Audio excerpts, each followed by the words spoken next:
దేవునికే మహిమ కలుగును గాక. మన ప్రభువును రక్షకుడైన యేసుక్రీస్తు నామంలో అందరికీ వందనములు. ఈరోజు పరిశుద్ధ గ్రంథంలోని వాక్య పఠనము కీర్తనల గ్రంథము 108వ కీర్తన. గీతము దావీదు కీర్తన. దేవా, నా హృదయము నిబ్బరంగా నున్నది. నేను పాడుచు స్తుతిగానము చేసేదను. నా ఆత్మ పాడుచు గానము చేయును. స్వరమండలమా, సితారా, మేలుకొనుడి. నేను వేకువనే లేచెదను. జనుల మధ్య నీకు కృతజ్ఞతాస్తుతులు చెల్లించెదను.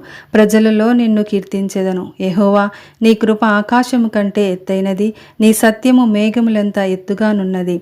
దేవా, ఆకాశము కంటే అత్యున్నతుడుగా నిన్ను కనపరుచుకొనుము. నీ ప్రభావము సర్వభూమి మీద కనబడనిమ్ము. నీ ప్రియులు విమోచింపబడినట్లు నీ కుడి చేతితో నన్ను రక్షించి నాకు ఉత్తరమిమ్ము.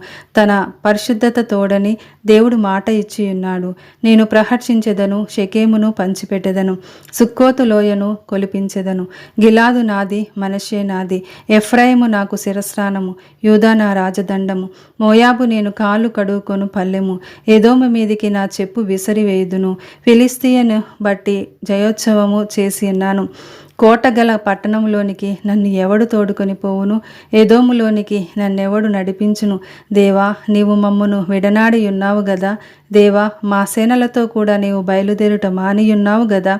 మనుషుల సహాయము వ్యర్థము. శత్రువులను జయించుటకు నీవు మాకు సహాయము దయచేయము.